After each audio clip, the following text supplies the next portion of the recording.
10 random magic cards rated day number 120. Just a normal Wednesday. Nothing to see here. I don't know if you're here to celebrate or commiserate, but I'm not really here to do either. I'm not interested in that. I just want to have a normal one and look at some magic cards. How about that? That's what I'm here to do. That's my job. So let's look at the first card of the day. It's Tadas, Juniper Ascendant. I've never seen this in my life. It's from Universes Within.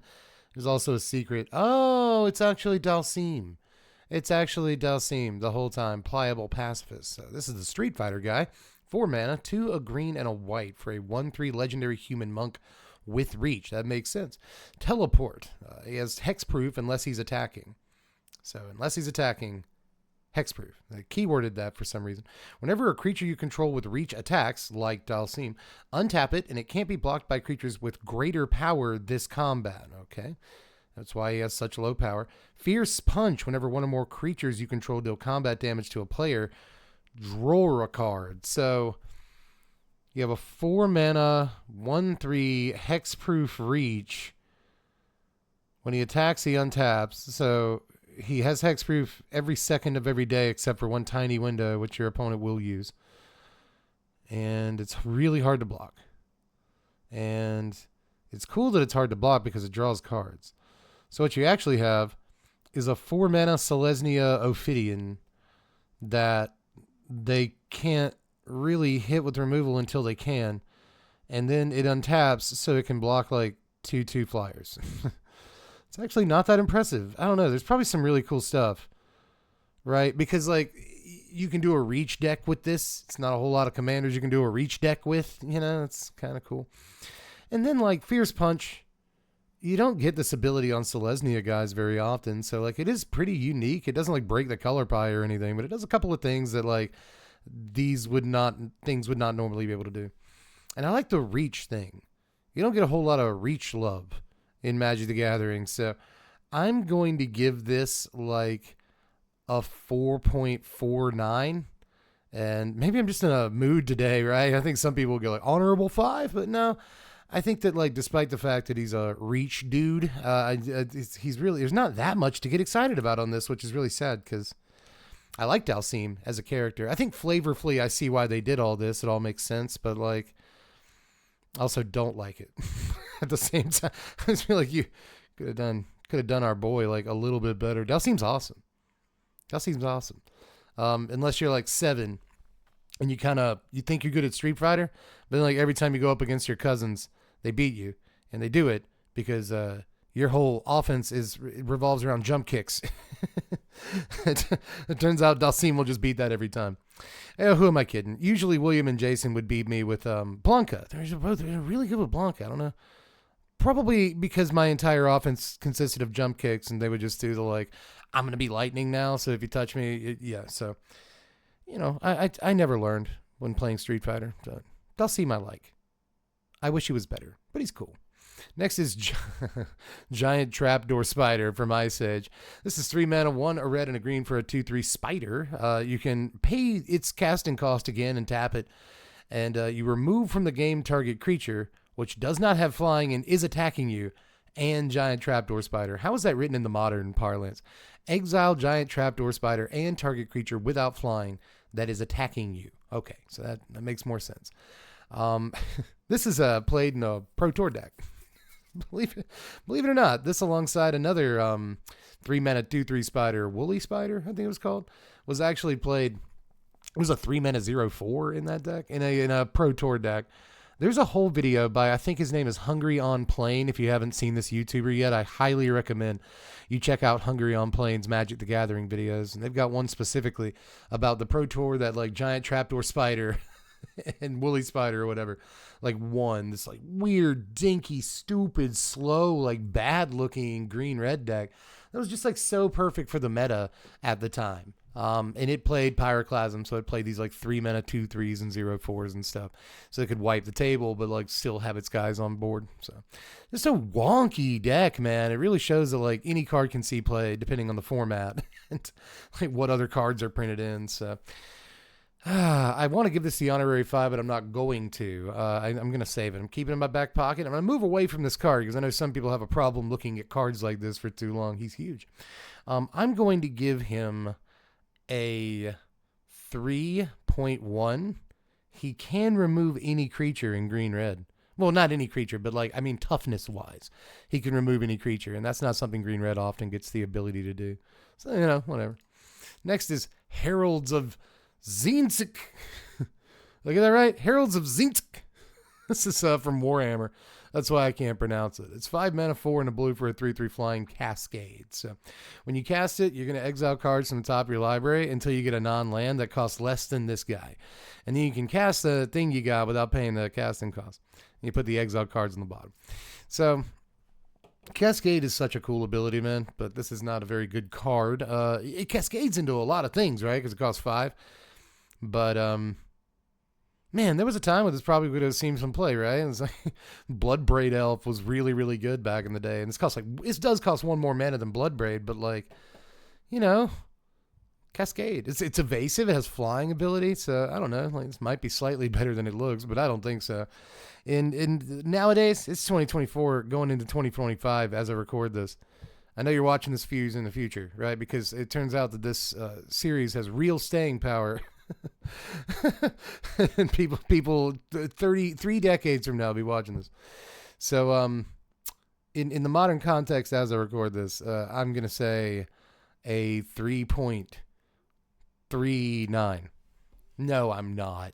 I'm going to give it a 3.61. It's Cascade, man. You know, it's Cascade. It's fine. Plague Engineer over here is from the first Modern Horizons set.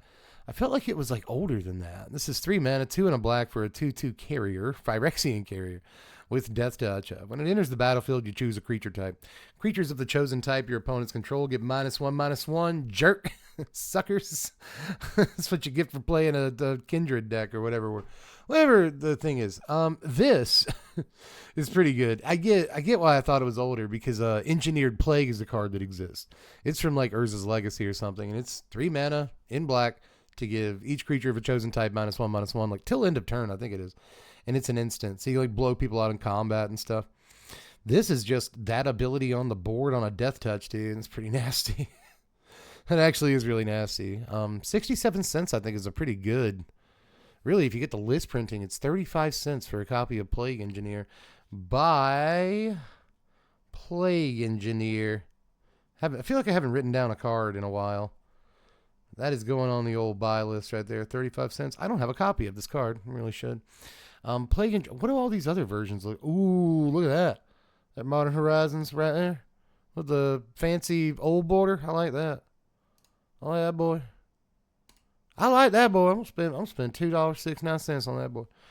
This is gonna be like a 4.86. I think 4.86 is probably about right. You have to be playing against certain creature types, and even then, like, it's just kind of an annoyance, unless you pick like elves or like something that has a lot of like 1 toughness guys. But even then, like an Anthem effect negates the card, so negates the effects of the card. So I don't know, man. I think that it's great, but even then, it's not like super overpowered as a good card. So 5 point something, 5.2. No, because it's below average. I'd say this is below the average I'm looking for.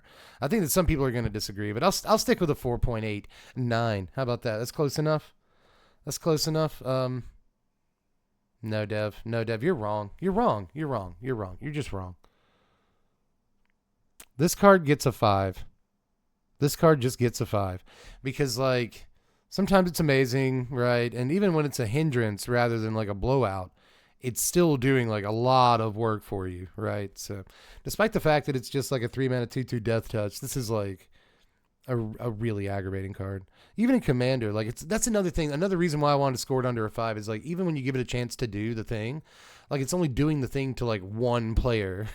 So how good is that? So I don't know. I have worries, but I think I'm going to settle on a 5 at Plague Engineer. Let me know how you feel about PE down there in the comments. Next is Liberating Combustion. I've never seen this. Yes, I have. It's from Kaladesh. It's a rare from Kaladesh. I've definitely seen it. This is 5 mana, 4 and a red for a sorcery that deals 6 damage to a creature. You may search your library and or graveyard for a card named Chandra, Pyro Genius. Reveal it, put it in your hand. Search your library this way, shuffle up. Chandra, Pyro Genius, is over here. I remember this. Okay, so it's okay. So every planeswalker had like, was this just in the It's weird this says Kaladesh. Because was this in like some sort of intro pack product that I'm forgetting, like a starter deck product? I feel like there were like underpowered planeswalkers that weren't in regular packs, and they all had a card that like searched for them or cared about them. And that's what we're seeing here is like these two cards. But yeah, Pyrogenius was never amazing, right? It's just 6 mana for a 5 loyalty planeswalker, +2 for 2 damage to each opponent, -3 for 4 damage to a creature, -10 for 6 damage to target player in each creature he or she controls. And so, again, like intro packy kind of planeswalker. I'm going to give Combustion like a 2.9 because it's removal and it's a tutor. And like these are things you want, but I don't think you'll play either card in your commander deck. So I don't think it's that good. Hey, it's Death Pits of Wrath. Nice. This is from Tempest. I love Tempest. 5 mana, 3 and 2 black for an enchantment. Whenever a creature is dealt damage, destroy it. It can't be regenerated this turn. This, you can get an 8th edition copy for about $1 and a 9th edition copy for about $1 with pretty cool art by Greg and Tim Hildebrand. I don't mind that at all. I don't mind, white bordered cards. I think sometimes they're cool. The 8th edition and 9th edition foils cost like $10 and $15 respectively, which is nuts. But yeah, Tempest one will cost you about $1.65, and I think it's in effect worth $1.65. Yeah, that's about right. There's a lot of commander decks that can take advantage of something like this. You know, there's some commanders that specifically care or can deal damage to creatures, right? Like that's an easy one. Anything that can ping, right? Death Pits of Wrath gets really, really good with just ping effects and stuff. So a fun card that does kind of cost a lot of mana, but can be kind of the most important piece in some setups in Commander. So, you know, despite the fact that, well, it is a huge effect, you know, like it wrecks combat and stuff too. So I'm going to give this a 5.55. 555. Like it's a fake number on a television show. Yeah, 5.55. Again, the effect wrecks combat. It matters for people outside of just yourself. Like they don't have to be attacking you. You don't have to be attacking them. It could be like two completely different people at the table messing with each other. And this effect will, kneecap one or the other. So just a really chaotic thing here that is actually kind of crazy. This is kind of crazy depending on like what you're packing. Arc Lightning is just like a 3-for-1 immediately. So yeah, 5.55. I think it's very good in, not just very specific situations, but like a lot of situations. So I kind of want to score it higher, but I'm not going to. Next is Solano Wayfinder from Ravnica Allegiance. 2 mana, 1 and a green for a 2/1 Elf Scout. When ETBs, look at the top 4 of your library. Reveal a creature or land from among them, put it on top of your library, put the rest on the bottom in a random order. Top is not good. Top is just almost never going to actually be good. Like, sure, it finds your 3rd land drop, or it finds your 3-drop creature, or whatever. But despite that, and despite the creature type being elf, there's just like way better things you could do. This did not see too much play in its original standard environment. I remember it seeing play from time to time, but was never really even what you would call a role player in standard. In terms of like the overall meta, right? Not many decks like ever played this guy. So he looks kind of tempting, but cards like this really need to put the thing in your hand. And if it did, then it would be like incredible, right? An impulse effect on a body that gives you a land or a creature. We're kind of talking. But as it is, putting the card on top is just not great. So I'm going to give this a 3.6, something like that. If it put the card on top, or if it put the card in your hand, we might be talking like 5-ish territory, maybe even more. But no, I personally don't like put the card on top effects. Next is Fatal Fumes from Dragon's Maze. This is 4 mana, 3 and a black for an instant. A creature gets -4/-2 until end of turn. They should flip that. If they flipped it, it would be better. This is kind of your run-of-the-mill, expensive, drafty removal spell. So let's go with 2.4 for this, because it is, at the end of the day, a removal spell. But it's really, when you think about it, it's more of a combat trick, right? All things considered. But those should not cost 4 mana. So we'll move on to Strike It Rich. Just a single red mana for a sorcery that creates a treasure token and flashes back for 2 and a red. This originally printed in Modern Horizons 2. And it's pretty good. You know, this is the red birds of paradise, more or less. For lack of a better card that does something like this. I guess Gold Hound or whatever it's called is close. But being able to flash it back is a pretty big deal. Even at sorcery speed, it's just nice to have a thing that not only gets you the 2 treasure tokens, but fix your mana, puts artifacts on the table, puts tokens on the table for decks that care about tokens and stuff. So your Mirkwood Bats effects and whatever. So decks that care about having sacrificed a thing, this gives you a token to sacrifice, right? So Strike It Rich just kind of does so many little things that it kind of justifies its, you know, actual playability in very specific commander decks, but it's not that bad. It's really not that bad. I'll give Strike It Rich a solid 5, which I don't necessarily want to do. Let me just let you know, I don't want to do this, but I don't know that they would like print this card in the standard. They might. They gave us Gold Hound. Why not Strike It Rich? Well, because Gold Hound gives us a removable creature before we can even ramp or whatever, right? And sometimes we don't want to ramp with it, but this just gives us a ramp. And then more ramp later. You know, it's 2 ramps on 1 card for 4 mana. When you look at it like a explosive vegetation that you pay for in installments, an Invasion of Zendikar, right? Ramp 2. It's not terrible. So I like this, and I'll give it a solid 5. I think that's what it earned. But next is Veiled Serpent from Urza's Saga originally. 3 mana, 2 and a blue for an enchantment. When an opponent casts a spell, if Serpent is an enchantment, Serpent becomes a 4/4 Serpent creature with this creature can't attack unless defending player controls an island. So it also has cycling for 2 mana. So it's not god-awful because it has cycling. And you can just get rid of it. It's basically 2 mana, draw a card, and instant speed. And it's also sometimes a 4/4. So the idea here is that if this is somehow, some way in your control deck or something, then when you're not playing against a blue deck, you can cycle it. It's also a blocker. It's also, it just says it can't attack. It doesn't say it can't attack or block. So it can block, and it's only 3 mana for a 4/4, which in those days was good, and in these days is still okay. So, you know, there's that, but altogether it's kind of bad. I guess maybe the Illuge deck in Commander, you know? The one that basically can give your opponent islands. Am I right? Can it give opponent islands? No, it gives you islands. It turns your stuff into islands. Does not care about your opponent's stuff from what I remember. Maybe I'm wrong. But I don't know. I'm just trying to find like one avenue to play this guy, and I'm not sure I can figure it out. But just the fact that you know, it's a Constellation or Eerie trigger, an Enchantress trigger. It's a decently statted creature in terms of rate. And the best thing about the card again is that it can be cycled away. I actually can't give this an extremely low score. I really can't. You know, like in you know, replenish decks and things like that, like Brilliant Restoration or whatever. You can cycle it away in the early game, get it back later, big deal. So I think and it's always going to proc, right? Because like your opponents are going to cast spells. It's not hard to get this thing to go off. So I think that's hard, man. 3.8.